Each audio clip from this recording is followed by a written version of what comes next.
I'm Matt. I'm Shane, and you are about to listen to an excerpt from a Comic Movie Marks podcast. So if you like what you hear, make sure you hit that like button real hard, and make sure you subscribe to Comic Movie Marks. And always remember, if trailer trash can do it, anyone can do it. All right, so the next article we are going to talk about, this one is not from CBR.com. Don't stop the podcast just yet. This one should still be somewhat entertaining. This is actually from Business Insider. And this article was written by Carrie Whitmer in February of this year. The top 20 MCU villains ranked from worst to best. All right, so we are going to start with number 20. And this is, I don't know if this is just Carrie's list or Business Insiders altogether, but it sounds like it's all of them. And we're just going to jump right into it. So here's the ranking of the MCU villains from worst to best. Number 20, Thanos from Guardians of the Galaxy and end credit scenes in the Avengers. That's terrible. And Avengers Age of Ultron. Ultron. Yeah, might as well be. So they say we still don't know that much about Thanos besides the fact that he's had multiple redesigns and has been played by several actors. But so far, he's been mediocre. He's not menacing as a character like Red Skull. What? And I told you this is going to be good. And his connection to the heroes, being Nebula and Gamora's father, isn't nearly as powerful as Ego's connection to Star-Lord or Thor's connection to Loki. We'll know more about whether he's a good villain or not after Infinity War. No shit. Really? Man, the Marvel fanboys will shit themselves because this entire time, any villain you make fun of, they're like, whoa, wait for Thanos. And if he's a shit villain, that'd be hilarious. Well, you can't punch worth a shit. Sing that. What the hell is that?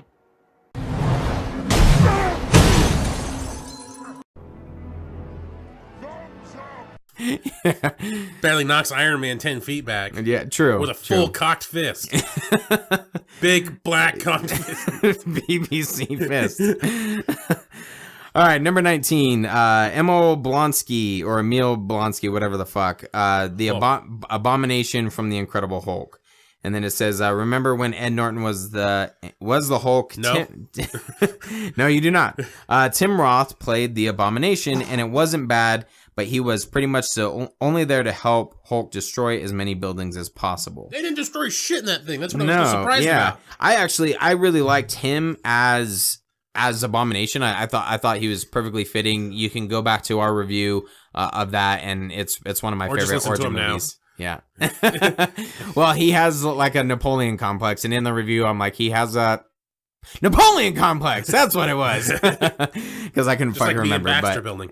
Yeah, exactly. Baxter Building. Samsonite. Yeah. All right. This one will be fitting for tonight's podcast. Whiplash from Iron Man 2. Mickey Rourke was having quite the moment when Iron Man 2 came out, being nominated for the best actor for his role in The Wrestler. In the marketing and trailers, his character Whiplash seemed menacing, creepy, and a major threat. But he was just kind of there. The movie is bad, his character is lame, and Rourke's lack of enthusiasm didn't help, especially compared to Sam Rockwell's Justin Hammer. Well, it's Russians. Yeah. They're not that enthusiastic. Right. They don't have much emotion at all. Everybody was floored when they showed a fucking picture of Putin smiling. Yeah, no shit. All right, so number 17 is Malekith from Thor: The Dark World. I'm assuming that's how you pronounce it. Thor: The Dark Thor. Yep, Thor the Malekith. This is Nick's favorite villain. Malekith? Yeah. Was it? This is the only example he ever brings up when he talks about a bad MCU villain. It's this one. Okay. Well, it's their number every 17. Every time. He compared Steppenwolf to this guy. Like, this is true. Best comparison to everything. All right, so they say, who is Malekith? Good question. He was the leader of the Dark Elves and the central villain in the second Thor movie. His whole thing was bringing eternal darkness to the world, so that's why the movie was called The Dark World. Malekith's backstory and motivation well, thank you. is pretty much that he likes night. Thanks to Thor, the world never actually went dark. Honestly, the entire movie, which is fine but forgettable, could have been avoided if somebody suggested Malekith just move to Alaska.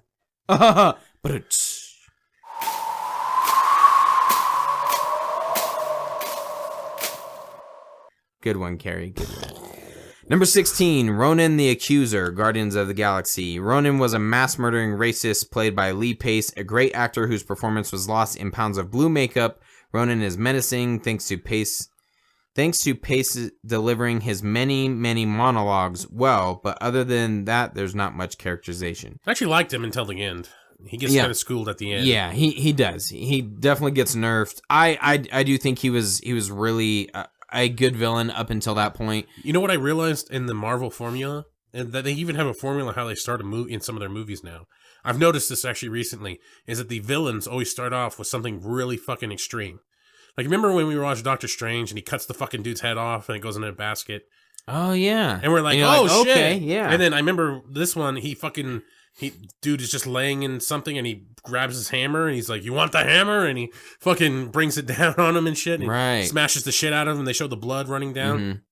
There's a couple other movies that we watched where the villain always seems to do something good point. Hardcore in the beginning, like fucked up, like something you wouldn't expect in an MCU movie. And you're like, oh shit. Mm-hmm. Yeah, and then by the end of it, you're like, what he's losing to a crotch dancing. Yeah, exactly.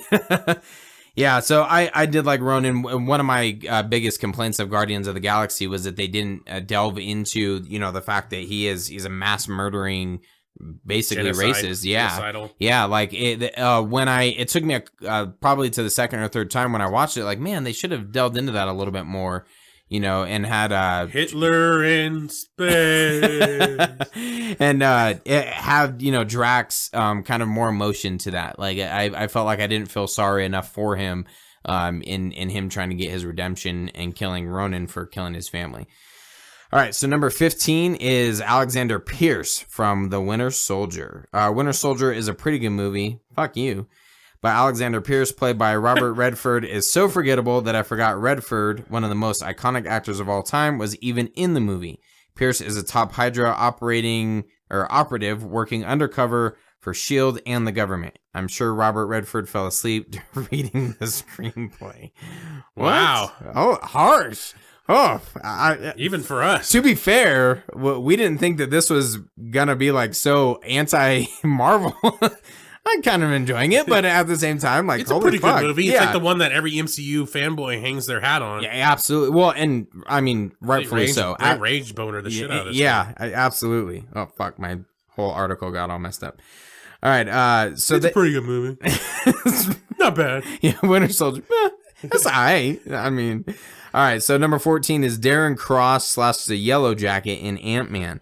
Ant-Man was surprisingly good. What? Fuck you. Okay, who wrote this? Carrie something or other. Carrie, I guess we are reading on this, reading Business Insider. True. Maybe this wasn't the best. We told you it was going to be entertaining. Holy fuck. Was Ant-Man, so hold on, just to clarify, Winter Soldier is pretty good, but Robert Redford fell asleep reading the screenplay, and Ant-Man was surprisingly good. It's funny, silly, and a successful tonal shift from the other MCU movies. Like Winter Soldier, does it say that? Wow. Just dog shit at all. So it's saying that Ant-Man paved the way for movies like Thor Ragnarok. Actually, I think Guardians of the Galaxy paved the way for Ant-Man that eventually led into Ragnarok, but I digress. Its villain, Yellowjacket, was taken a little too seriously, and like most on the list, wasn't memorable. The good movie could have been a great one if the sense of humor that defined the movie was applied to its villain. So have the villain make jokes? Instead, Yellowjacket applies the same personality choices and motivations as Obadiah Stane from Iron Man. No shit. Matt made that comparison on our last episode. That Ant-Man was tiny Iron Man. Yep, exactly. So they rank, wow, this is kind of shocking. This is one of the worst. Dormammu from Doctor Strange is number 13. He's a fart cloud. You know what one hasn't popped up yet? Yeah, I know. Yeah. Dormammu has one thing going for him. Dormammu? Dormammu. Dormammu? Dormammu. Dormammu? Dormammu. I'm here to have a deal. Yeah. Or whatever. Let's make a deal. Like some fucking game show. You're going to be honest. You're going to fly away after we make this deal, right? Right. Yeah, exactly. You're this evil dimensional fucking being. And we got a handshake on this, right? Yeah, exactly. Oh, wait, you're a fart cloud. Yeah, we're good. Fucking stupid. Of all the MCU villains, he definitely has the biggest face. I love this guy or girl. I'm not sure. What? Definitely has the That's our next list, ladies and gentlemen. Top 6 biggest faces in comic book movies. Oh, on villains. Fuck. Wow, Dormammu isn't necessarily a bad guy, but his methods, motives, and goals are repetitive, especially within the MCU. Yeah, no shit, because he had the time stone on him. I see what you did there. So of course he's repetitive. Exactly, I see what you did there. He wants to take over the universe, and to do it, he must destroy Earth. 0 points for originality, and a lot of points. A lot of points for being really big and looking awesome. Okay, it's a fart cloud. Looking awesome. Wow. All right. Number 12, Justin Hammer from Iron Man 2. Iron Man 2 is a pointless bore, but it's saving grace besides It's still better than Winter Soldier. Yeah, apparently. Apparently. But besides Don Cheadle's first appearance in the MCU is Sam Rockwell's Justin Hammer. Hammer was a bit lazily written. He's jealous of Tony Stark and will do anything to damage Stark's reputation and attempted to build a bigger, better version of Stark's Iron Man suit. Rockwell had so much fun with the role that his scenes were the only memorable ones. He brings charisma and joy to a lifeless movie and villain. Whew, Does harsh. not have the biggest face, though. Yeah, that's so great. So great. Number 11, Ultron from Avengers Age of Ultron is better than Whiplash and some of these other fucking Sam ones. Rockwell. I would say Sam Rockwell. Yeah. Ronan, like, holy fuck. Okay. Ultron was an interesting concept, a monster created by Tony Stark himself. Stark's intentions, of course, were to save the world with Ultron's artificial intelligence capabilities, but Ultron gained a conscience, and along with that came a hatred for humanity. And smiles. Oh, it doesn't say that, but Ultron's goal was to wipe humans out, leaving only metal. Ultron was fine, but his goals, intentions were a stretch. The best thing about Ultron is that his origins paved the way for Stark and the heroes in the MCU to face serious consequences for their actions, starting with Captain America's Civil War. Speaking of Civil War, number 10 is Zemo. Zemo blurs the lines between a desperate tie-in and a successful one. It works, but only by a small margin. Zemo hates the Avengers and plots to pit Captain America and Iron Man against each other because his family was crushed by a building in Slovakia. Slovakia, okay. Is that Sokovia? No, I thought it was.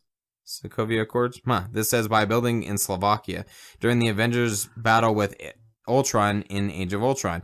It's refreshing to see some consequences for the damage superheroes cause. Their heroic actions result in damaged cities and dozens of deaths that create a vengeful villains. Dozens of deaths. Whoa. Oh, wow. Watch that out. They got a baker's dozen of deaths. There are some consequences. Woo, a baker's dozen.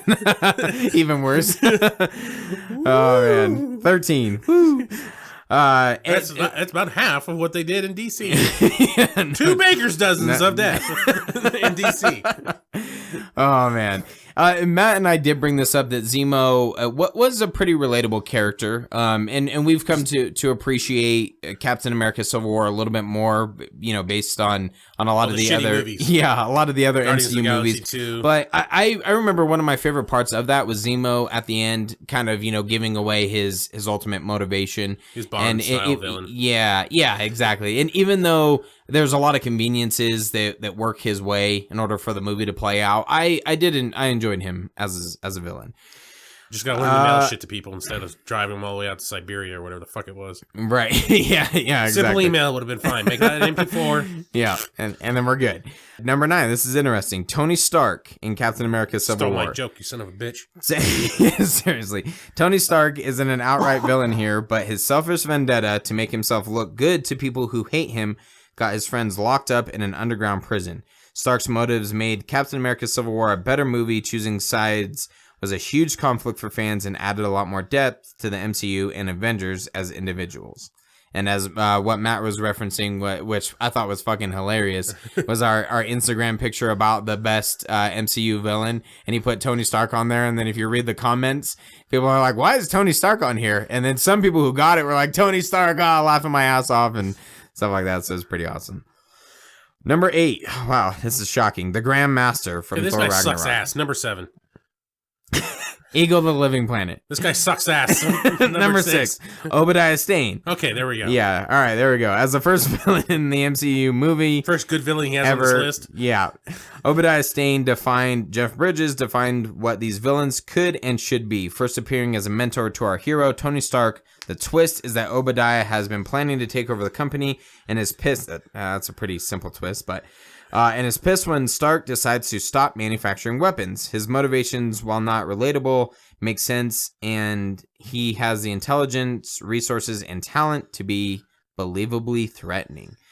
Number 5, Hela from Thor Ragnarok. I think she was up there. She was a better part of that movie. Hela brought... Ooh. So the peanut and the turd? Yeah. Yep, exactly. Better part of it. Hela brought the royal family of Asgard some drama that beats anything you'll see on The Crown. Okay. I don't get that reference, but... Burger King, I guess. I guess so. In Ragnarok, Thor and Loki find out that they have a long-lost sister who is the goddess of death. And also, she's super evil. How did they not know about this? And also, she's super evil. Super. How did they not know about this? Because Odin erased her existence from Asgardian history. Hela easily destroys Thor's hammer and then takes over Asgard, posing a very real threat to a kingdom that's about to meet its prophesized demise. Its maker. You gotta be fucking kidding me. Yeah, number 4, Red Skull. Number 3. What? Number 3, fuck you. At least it's top 3. Vulture from Spider-Man Homecoming. Let's see what they have to say. Vulture, or Adrian Toomes, played by a very well-cast Michael Keaton, who probably got this role for appearing as another man with wings in Birdman. Is one of the rare villains. Oh, that's the one. Yeah. Not fucking Batman. or the fact that he's a pretty damn good actor. Wow. He's one of the rare villains in the MCU that has a personal vendetta against the superheroes who doesn't feel like a desperate tie-in. The battle in 2012, the Avengers, affected his livelihood. He ran a company that cleaned up damage from superhero battles, but the Department of Damage Control, put together by the federal government with the help of Tony Stark, caused the company to fold. In their final battle, Spider-Man saves Vulture's life. In prison, Vulture refuses to reveal Spider-Man's real identity, proving that his arc throughout the movie is worth investing in. Number 2. Okay, I'll take this. Loki.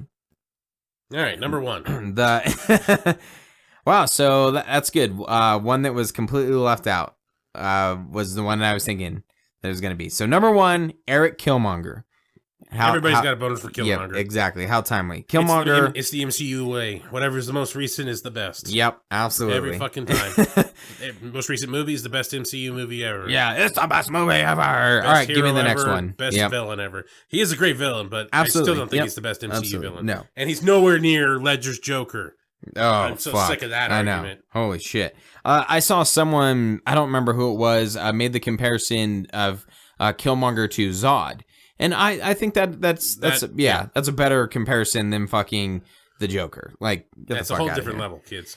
Yeah, so do you want me to read their argument? No? Erik Killmonger? Nah, I think we're good. I think we all got Sounds that. good. I think we already got enough love for him. Yep, absolutely. Fuck, now I can't even think of his name. Mandarin or Trevor? Mandarin. Yeah. Trevor. Mandarin. I thought for sure. I was like, holy shit, I'm going through this whole thing and Mandarin's not on it. So I just now saw Nick's post from 2 weeks ago from when I posted that on Facebook. Of the villains thing, and he put a fucking gif of that that queer bait Trevor. Nick's just trolling us now. Oh, I know. And next week is going to be the big one, kids. Everybody's been asking for our Iron Man 3 review. Well, it's coming next week. Yep, you gotta wait. Congratulations, you made it to the end of the video. You're one of very few to make it to the end. Yes, thank you very much. Make sure you hit that like button and subscribe to Comic Movie Marks Podcast and hit the notification bell. All these fucking YouTube channels say this shit, so I'm going to say it now. Yes, it's perfect. And if you want to hear our full podcast, you can check out our podcast on iTunes or any other podcast subscription service. Make sure you subscribe. Thanks again. Yo!